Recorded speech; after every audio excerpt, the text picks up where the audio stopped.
Video यस यस sir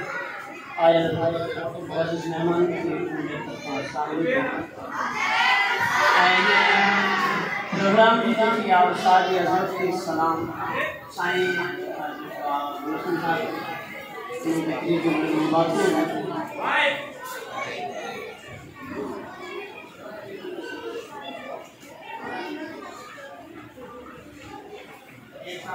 उस्ताद जी अज़मत के आहे सलाम जो उस्ताद जी अज़मत के आहे सलाम जो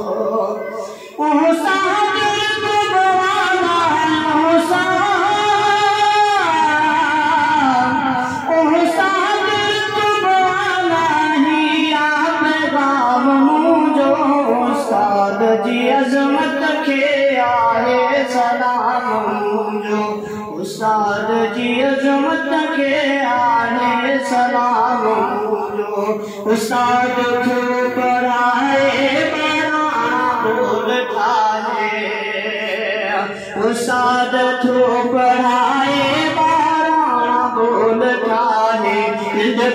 जुआत तू ऐरी तू कयो सिखारे जुआत तू ऐरी तू कयो सिखारे उस्ताद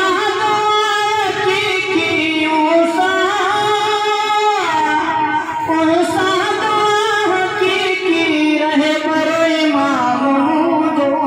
उस्ताद जी अज़मत के आहे सलाम जो उस्ताद जी अज़मत के आहे सलाम उस्ताद जिंदगी जो आहे असल नालो उस्ताद जिकरे सुनरालो उस्ताद जिंदगी जो आहे असल नालो उस्ताद जे करे सुनरालो उस्ताद जी मेहनत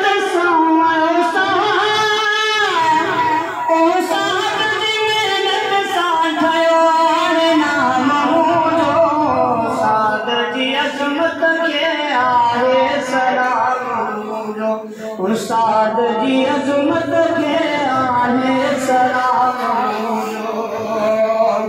उस्ताद जे को पंहिंजे पेशे सवाहे मुख़लिस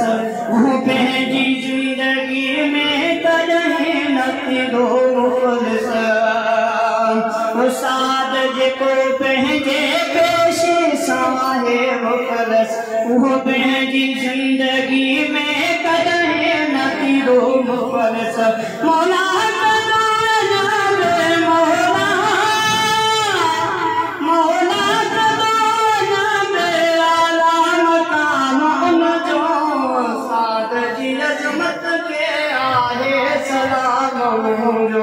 उस्ताद जी अज़मत के आहे सलाम जो चाचरे वाली अनवर के दिलो तू लिख दे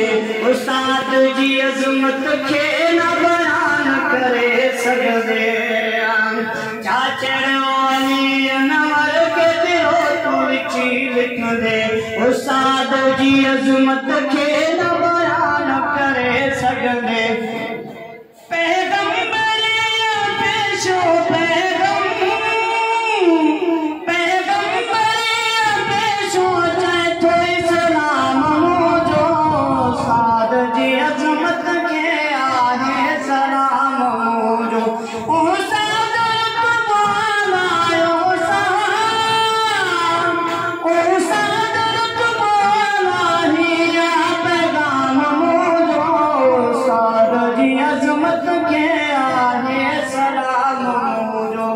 उस्ताद जी अज़मत के आहे सलाम।